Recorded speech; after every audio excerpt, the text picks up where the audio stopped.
Amen, amen. Silakan duduk. Shalom. Ada sukacita, amin.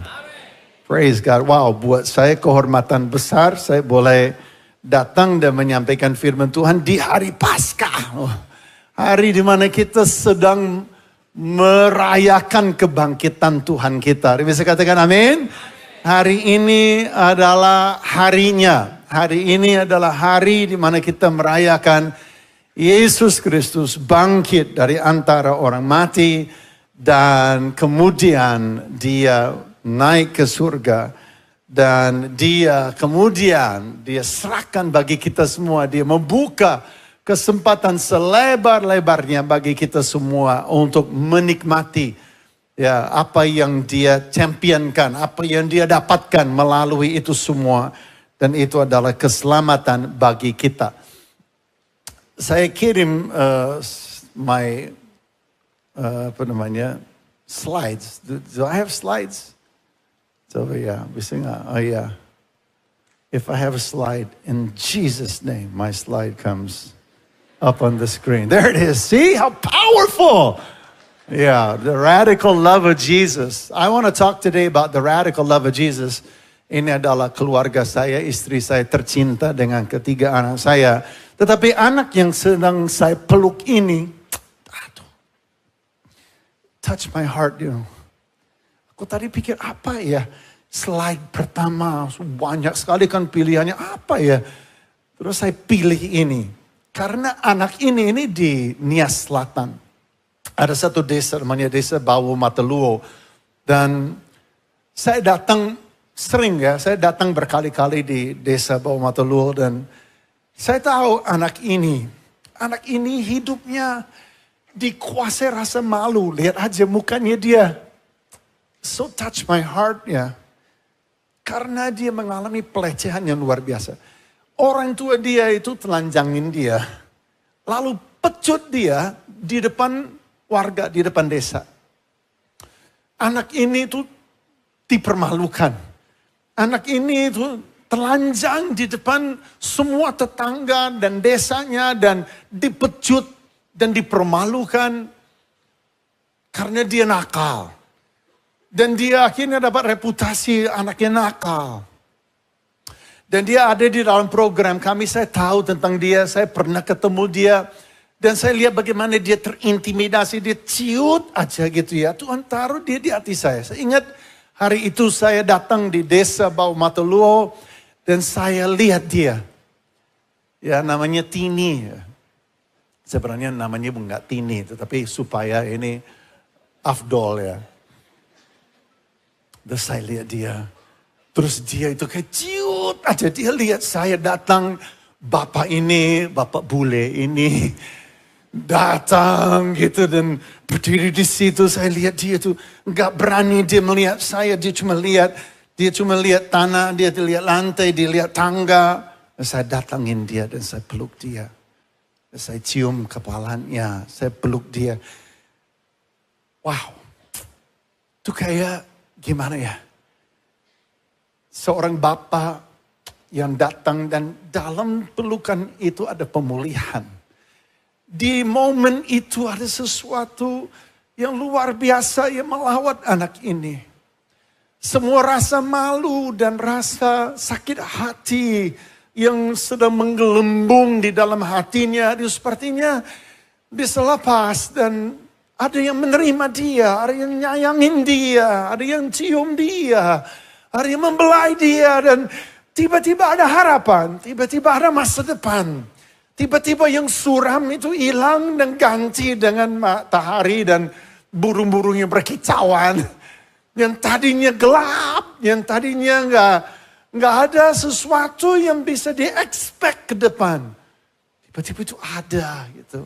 Saya pikir ya, that's it, you know. Itu adalah kasih yang radikal yang dimiliki Yesus untuk kita, yang dimiliki Bapa untuk Anda. Adalah seperti itu. Yang sebenarnya kita rayakan hari ini adalah kasihnya itu. Siapa di sini yang bersyukur bahwa Tuhan itu mengasihi Anda? Coba lambaikan tangan Anda. Isn't that amazing?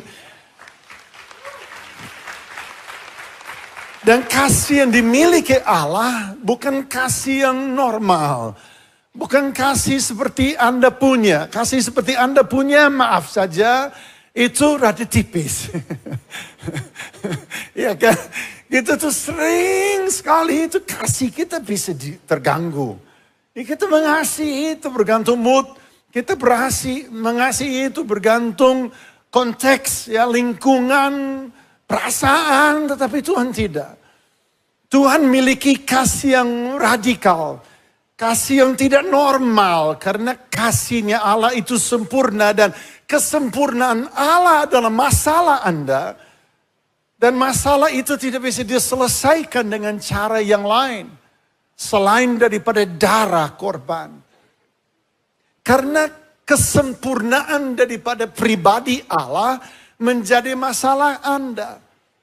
Keadilan Allah akan menuntut.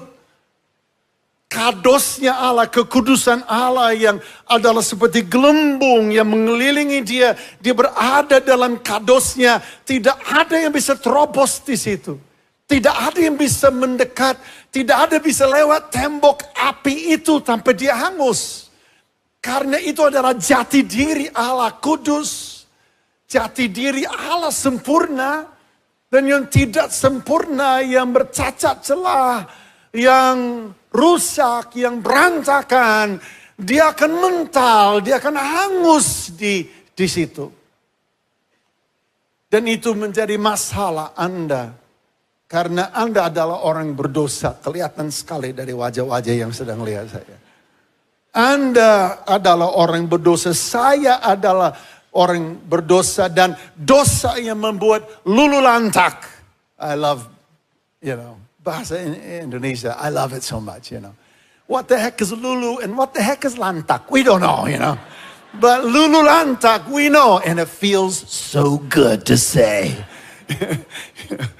Lulu lantak hancur berantakan. Saya ingat waktu saya,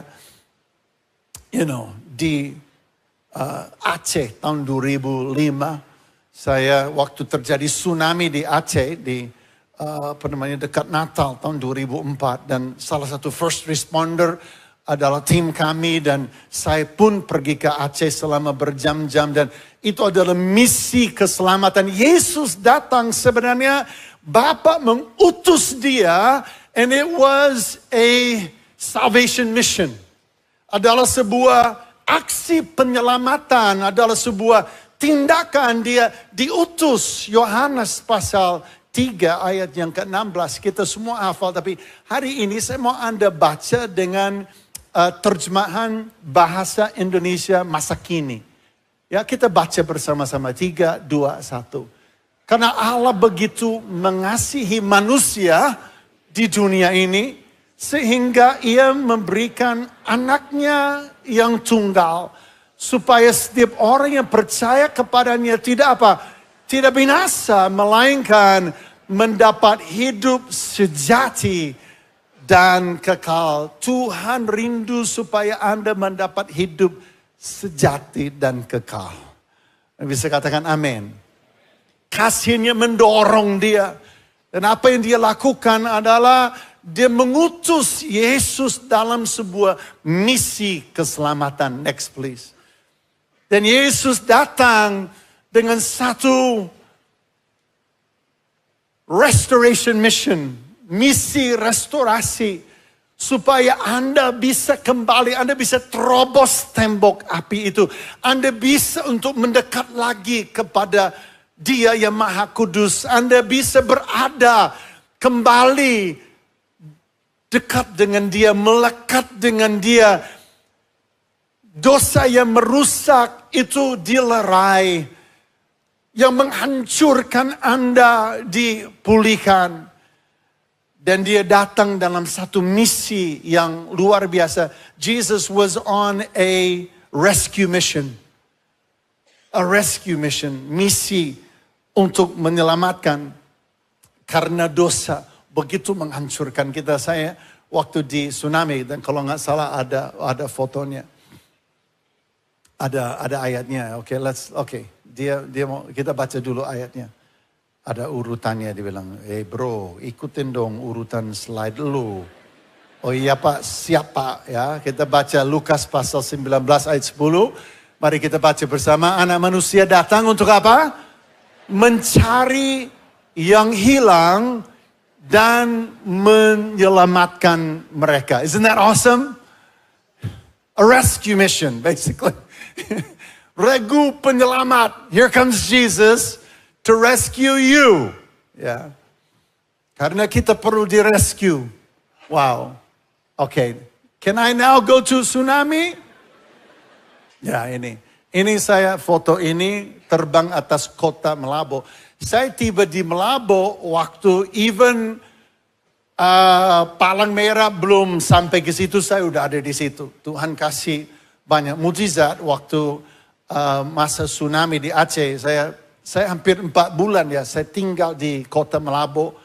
Dan saya dari kota Malabo sampai Banda Aceh, pesisir barat itu dari Calang, Lokruat, sampai kepada Long, sampai ke Banda Aceh sendiri. Kami itu dirikan posko-posko, kami melayani. Kami bangun 800 rumah. Banyak ya lah yang kami buat. Dan it was so deeply touched my heart. Begitu menyentuh sekali hati saya. Saya datang di situ, saya dapat fotonya seperti itu, yang tadi itu ya. Kalau ini Banda Aceh ya. And just broke my heart. Melihat destruction yang terjadi, betul-betul hancur ujung ke ujung.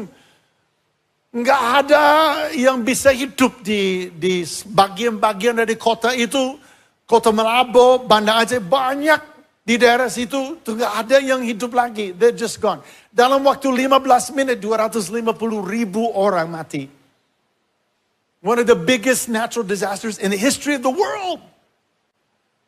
Dan kami datang di situ, regu penyelamat di antara dunia yang sudah dirusak sedemikian rupa. Itulah power of sin, kuasa dosa untuk merusak hidup kita.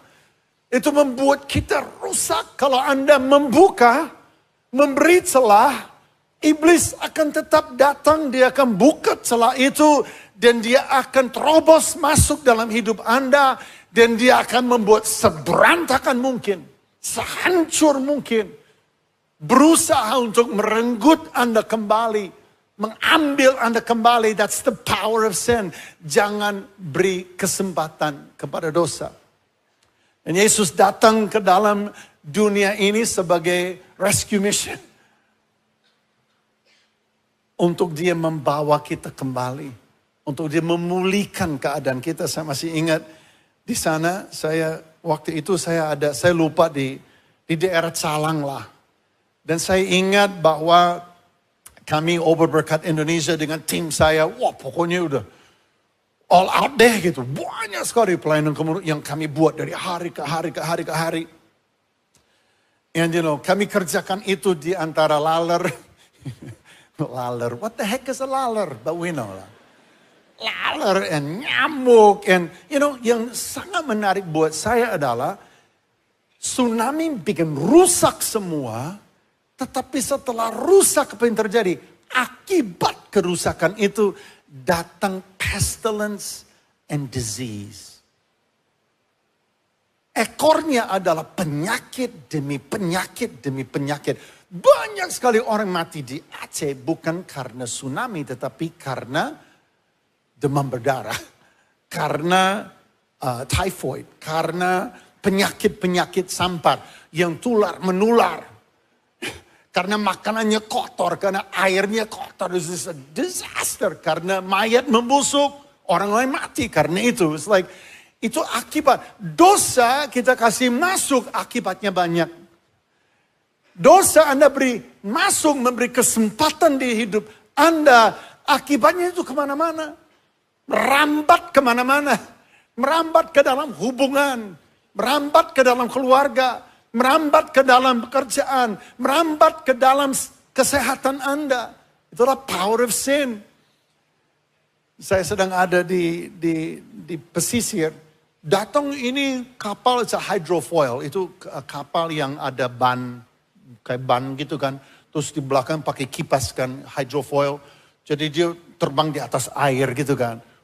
Dia datang di laut. Jadi itu masif sekali. Itu militer Amerika, marinir. Itu datang dengan kapal penyelamat yang sangat besar sekali. Huge. Di belakang itu ada kipas-kipas besar itu. Saya nggak tahu segede apa. Besar-besar itu ada 4 di belakang. Huge fans, ya kipas yang dorong itu kapal. Dan dia datang di situ dan dia mendarat di pantai di situ, turunkan bantuannya. Kumpullah rakyat. Wah, datang yang tadi nggak ada orang, tiba-tiba bisa ada orang loh. Mujizat itu.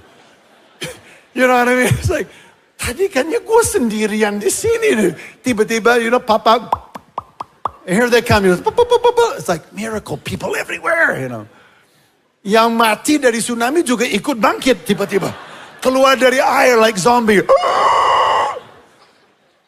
And mereka taruh bantuan di pantai. Wah, bantuan itu bukan hanya makanan. Wah, macam-macam bantuan turun orang. Wah, ini benar-benar regu penyelamat. Lalu waktu mau berangkat kapal itu, karena ada kapal lain mau masuk. Datang ini marinir, dia kasih peringatan kepada orang yang berdiri di situ. Tolong mundur ya. Marah. Iya. Ini di situ orang bilang, enak aja. Bahasa Indonesia, orang bule mana ngerti dia itu. Enak aja kamu datang di negara kami, mau atur kami, tidak bisa ya. Gitu. Wah, saya bingung. Orang yang mau ditolong, sombong. Ngototan. Jadi enak aja ngatur kami ini. Ini negara kami. Mau pendatang kau gitu. Saya pikir persis ya manusia mau ditolong Tuhan Yesus marah. Yesus mengulurkan tangan kepada kita bilang, kita itu mengeraskan hati, kita itu berdalih, kita itu cari segala macam alasan. Dia mau menyelamatkan Anda, dia mau mengangkat Anda, dia mau pulihkan Anda, dia mau sembuhkan Anda. Tapi dalam kenyamanan, di dalam kebiasaan, di dalam pikiran kita yang picik dan sempit, ngototan, tegar tengkuk. What the heck is tengkuk? I don't know. You know what I mean? Saya lihat. Tolong mundur katanya. Tolong mundur. Karena apa? Takut nanti kipas itu nyala. Malah gitu. Nggak mau mundur katanya. Udah, orang itu kan bakal berangkat gitu. Lari lagi tuh, marinir. No, larilah kau. Emang kamu perlu lari gitu. Jadi dia lari, dia naik kapal, orang yang berdiri di situ, dia lari dia. Nyala itu kipas.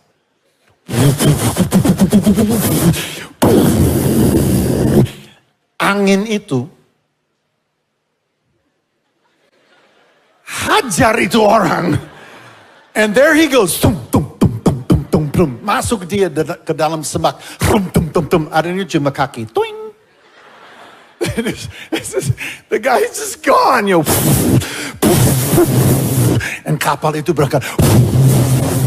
Saya pikir, kayak gitu ya. Kerajaan Allah datang dengan segala kuasanya, otoritasnya, powernya, menawarkan kepada Anda kehidupan dan keselamatan. Jangan ditolak. Jangan mengeraskan hati. Nanti akhir disemak juga dengan kakimu menghadap ke langit. Jesus came on a rescue mission. Yesus datang dalam satu misi penyelamatan. Itu adalah kasih yang radikal yang mendorong dia untuk melakukan pengorbanan yang radikal. Yesus melalui pengorbanan yang luar biasa. Saya mau beritahu sesuatu kepada Anda hari ini. Tanpa pengorbanan tidak ada kemenangan. Anda menjadi orang Kristen tidak mungkin. Anda menjadi orang Kristen yang berhasil kalau Anda tidak bersedia untuk berkorban. Bersedia untuk mengasihi pada saat tidak enak untuk mengasihi. Mengampuni pada saat yang gak enak mengampuni. Kenapa? Karena keselamatan Anda Anda terima karena ada yang meneguk penderitaan. Dan Yesus amat menderita. Ada meneliti orang Roma itu punya 8 cara lazim untuk mereka permalukan dan bunuh orang. Menjadi example, menjadi contoh, membuat contoh orang supaya efek jerak ya di rakyat. Jadi mereka punya banyak cara. Cara yang terburuk untuk membunuh seseorang adalah penyaliban. Ini adalah the worst.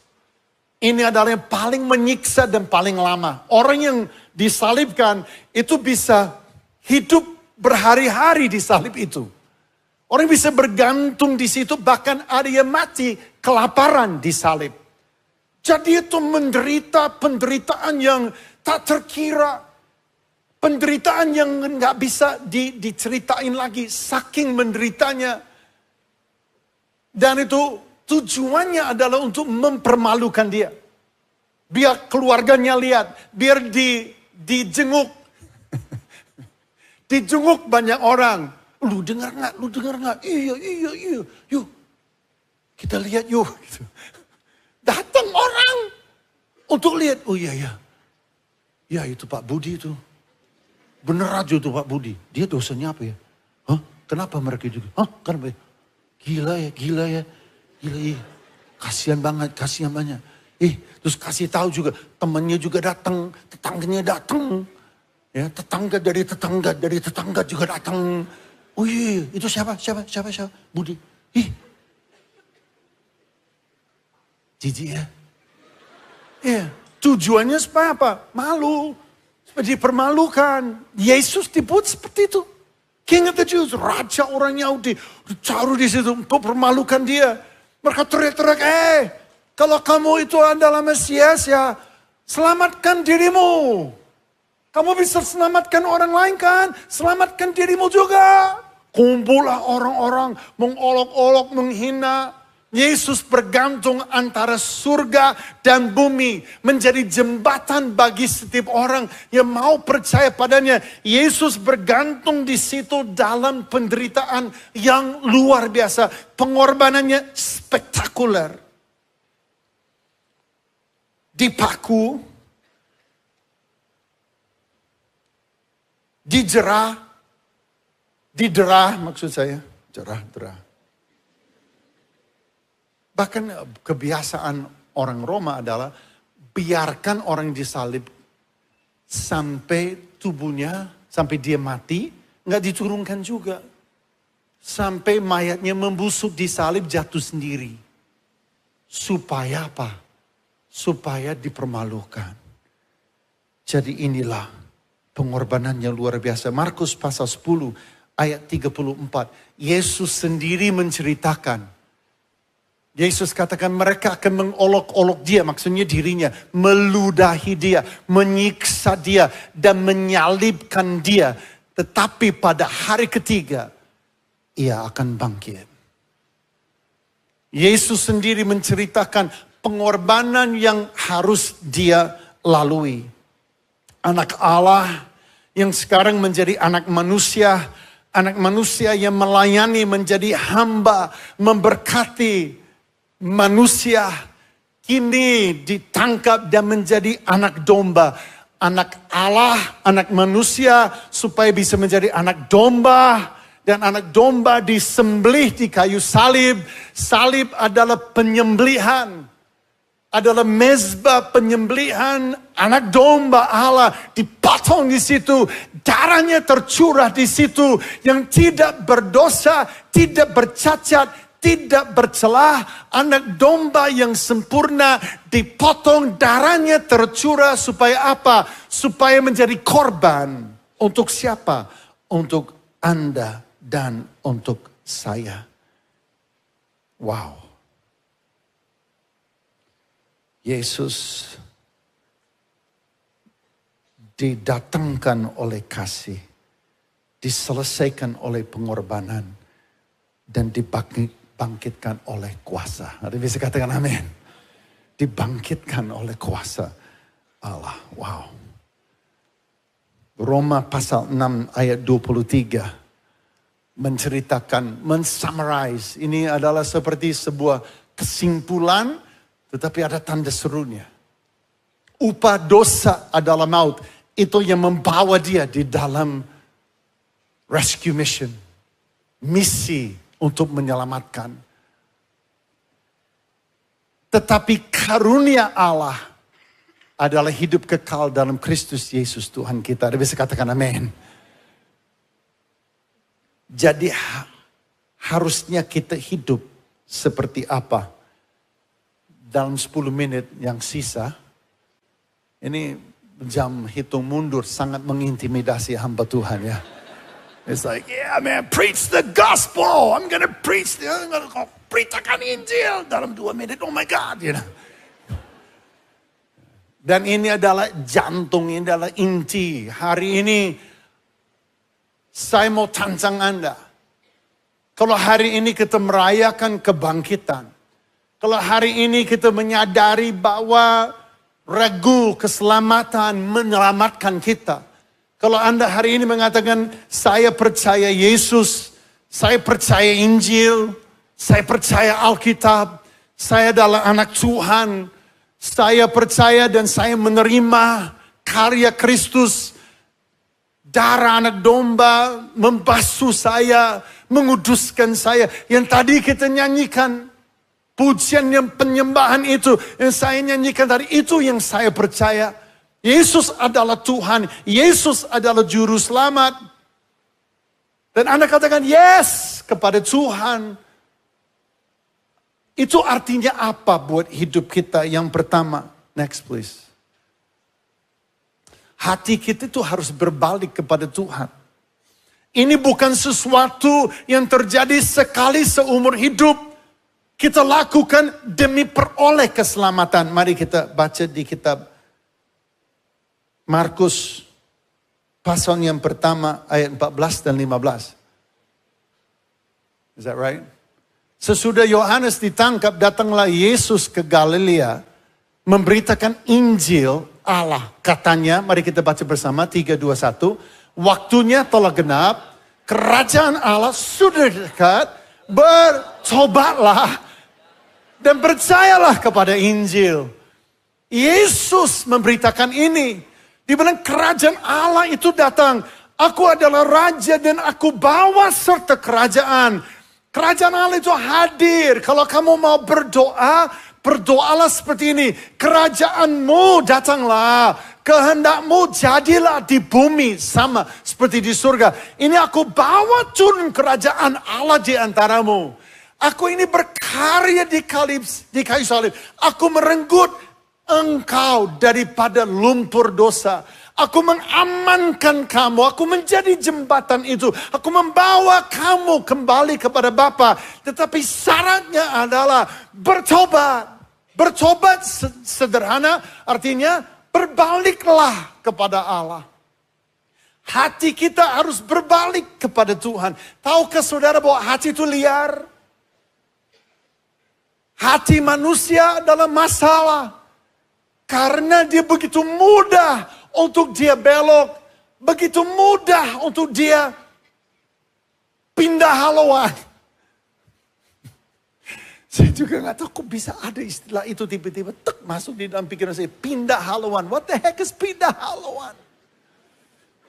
Tiba-tiba yang tadinya lempeng, yang tadinya lurus, mantap. Tiba-tiba kita udah bergeser 3 derajat, 4 derajat, 5 derajat, 10 derajat. Kita membiarkan, kita mengeraskan hati kita. Yang penting Tuhan mencintai saya. Yang penting saya ini selamat. Dan kita menikmati dosa kita. Kita menolak untuk berbalik lagi. Makanya Tuhan sangat mencintai orang yang hatinya berbalik kepada Dia. Raja Daud berdosa tapi hatinya balik kepada Tuhan. Kenapa Tuhan begitu mencintai Raja Daud? Bukan karena orangnya super kinclong. What the heck is that? Kinclong. But it sounds good, doesn't it? And it feels good to say it. Daud gak super kinclong. Enggak loh. Tangan berlumuran dosa. Dia berzina. Dia lakukan banyak kejahatan. Tapi hatinya berbalik kepada Tuhan. Dengan sungguh-sungguh, listen to me. Tuhan mau supaya kita hidup dengan hati kita setiap hari berbalik kepada Bapa. Are you with me? Sedikit bergeser berbalik. Sedikit berbaliklah. Sedikit salah berbalik. Sadar berbalik. Jangan ngototan berdiri di pantai dan bilang kenapa. Anda akan pada akhirnya di semak belukar dengan kakimu di atas. Pertobatan adalah bagian dari hidup kita. Kerendahan hati adalah bagian daripada hidup kita. Orang Kristen yang gak rendah hati, saudara saya mau beritahu, itu mempermalukan nama Tuhan. Orang Kristen yang arogan, yang sombong, yang feeling so good, yang merasa dirinya lebih baik, menganggap rendah orang lain, sungguh mempermalukan nama Tuhan. You have to be humble. Oh, kita itu juru selamat kita orang paling rendah hati sejagat raya. Masa pengikutnya sombong? Lihat kiri kanan, katakan kepada seseorang, katakan kayaknya dia ngomongin gua itu kayaknya. Yang kedua, Tuhan ingin supaya kita mengejar pribadi Kristus. Tahukah saudara bahwa yang paling menyentuh hati Tuhan adalah pada saatnya Anda memilih untuk mengejar Dia. Bukan kebiasaan ibadah, bukan karena tradisi agama, tapi Anda memilih untuk mengejar Dia karena Dia adalah Tuhan. Dan Dia layak untuk dikejar, layak untuk dikenal, layak untuk dijumpai. Dan hatimu terdesak dan Anda rindu untuk mengalami Dia. Rindu untuk mengenal Dia. Rindu duduk dekat dengan Dia. Berpandangan dengan Dia. Itu yang sangat Tuhan cintai. Hati yang mengejar pribadi Tuhan. Saya ingat pelajaran ini mahal dalam hidup saya. Oh, ada ayatnya ya. 2 Korintus pasalnya yang next. Ayat 5, ayat 15. Karena kalau saya nggak baca ini, dia nggak akan lanjut. Yuk kita baca ini 3, 2, 1. Dan Kristus telah mati untuk siapa? Anda termasuk di antaranya. Praise God. Yang katakan puji Tuhan, katakan amin. Ya, dia mati untuk semua orang. Mari kita lanjut 3, 2, 1. Supaya mereka yang hidup.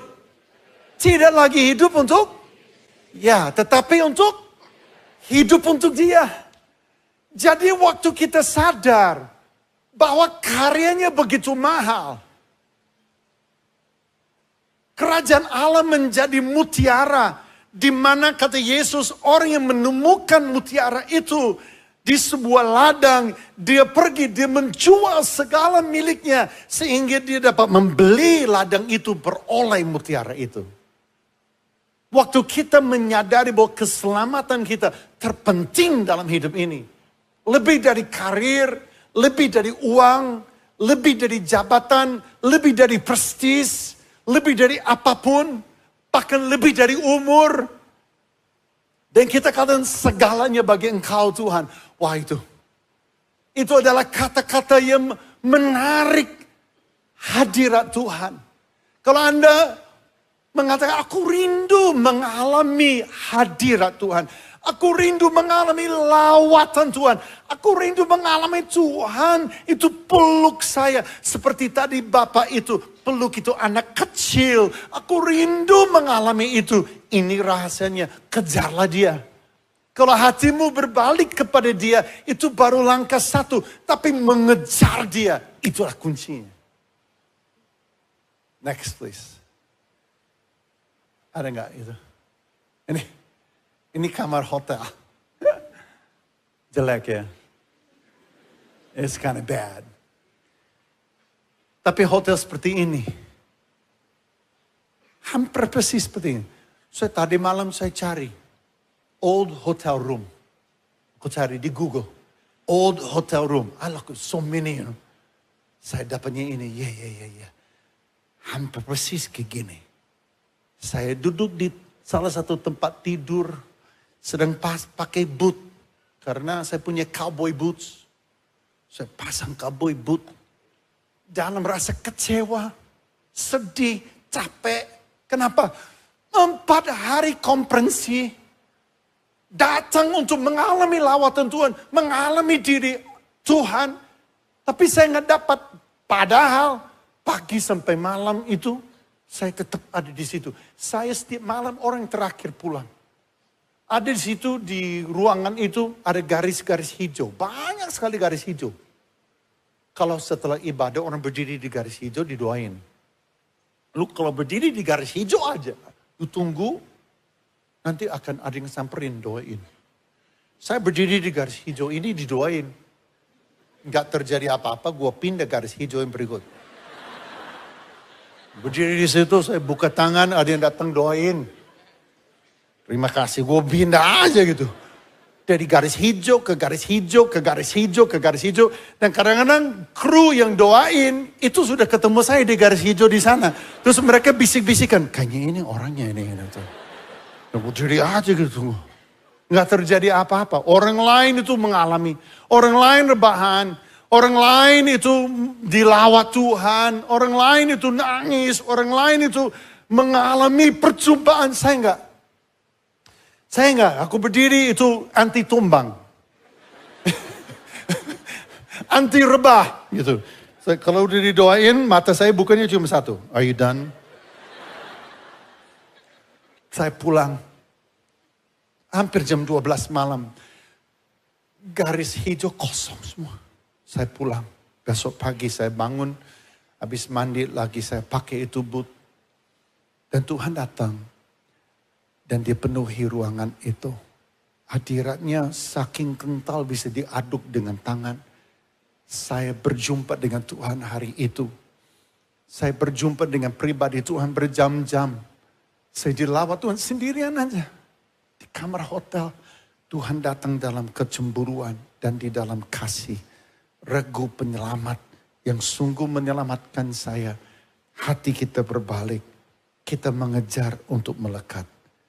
Mari kita berdoa bersama. Bapa di surga, terima kasih. Hari ini saya mau ajak Anda yang datang hari ini, saya harus bertanya sebelum tutup. Kalau Anda belum pernah terima Yesus sebagai Tuhan dan Juru Selamat, tangan dia terulur seperti Yesus tadi menjorokkan tangan ke dalam air untuk mengambil Anda yang tenggelam. Anda tinggal di antara kehidupan yang berantakan seperti tsunami, tetapi dia datang dan dia mengulurkan tangan.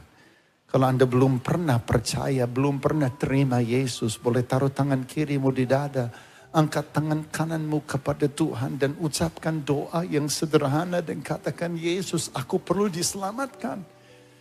Aku perlu Juru Selamat, aku perlu Engkau. Mungkin Anda datang karena pasca, Anda datang dibawa oleh teman. Papa, Yesus matanya tertuju kepadamu. Dan dia katakan, ayo peganglah tanganku. Aku datang untuk kamu. Aku bergantung antara surga dan bumi untuk kamu. Aku mati untuk kamu. Tinggal kamu pegang tanganku. Ambil tangan dia, katakan, aku percaya. Aku terima Engkau sebagai Tuhan dan Juru Selamat. Berapa banyak dari Anda hari ini katakan, aku mau. Aku mau hidup berbalik kepada Tuhan. Dan aku mau hidup melekat kepada Tuhan. Ampunilah aku Tuhan. Hatiku berbalik hari ini. Boleh taruh tangan kirimu di dada. Angkat tangan kananmu kepada Tuhan. Katakan, Tuhan, aku mau mengejar Engkau. Aku mau mengalami Engkau. Depan sampai belakang, kiri sampai kanan. Hadirat-Mu bertambah kuat Tuhan dan kami percaya. Yang mengejar Engkau akan mengalami Engkau. Yang mencari Engkau akan menemukan Engkau. Yang mengetok pintu akan dibukakan. Yang bertekun pasti akan terobos.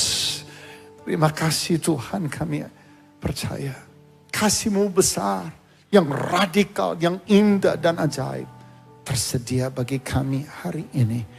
Kami mengucap syukur, kami merayakan dan berterima kasih di dalam nama Tuhan Yesus Kristus. Haleluya, haleluya. Sepakat percaya bersama-sama katakan amin. Tuhan Yesus memberkati.